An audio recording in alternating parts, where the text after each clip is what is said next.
உங்களை மேன்மையாய் வைக்க முடியும்.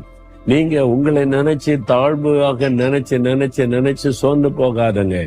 என் குடும்பம் இப்படி, என் வாழ்க்கை இப்படி, என்னுடைய ஞானம் இப்படி, அவ்வளவுதான், படிப்பு இவ்வளவுதான் அப்படிலாம் நினைக்காதங்க.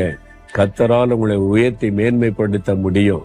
அவர் தான் சொல்றாரு, என் மகனே, என் மகளே, நான் யாரையும் என்னால உயர்த்த முடியும், மேன்மைப்படுத்த முடியும். உன்னை நான் உயர்த்த முடியும், உன்னை மேன்மைப்படுத்த முடியும். அதுதான் ஆண்டவருடைய வார்த்தை. அப்ப தைரியமா சொல்லுங்க, அப்படியே ஆண்டவரே என்னை உயர்த்துவீங்களா, மேன்மைப்படுத்துவீங்களா? ஆம், அதுதான் ஆண்டவருடைய பதில். நீங்க சொல்லுங்க, ஆண்டவரே யாரையும் உயர்த்தவும் மேன்மைப்படுத்தவுமால் ஆகும். நான் அதை விசுவாசிக்கிறேன்.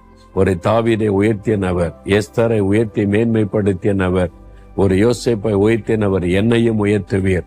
நான் விசுவாசிக்கிறேன். இந்த உயர்வை, மேன்மையை எனக்கு தரப்போகிறதற்காய் ஸ்தோத்திரம், ஸ்தோத்திரம்.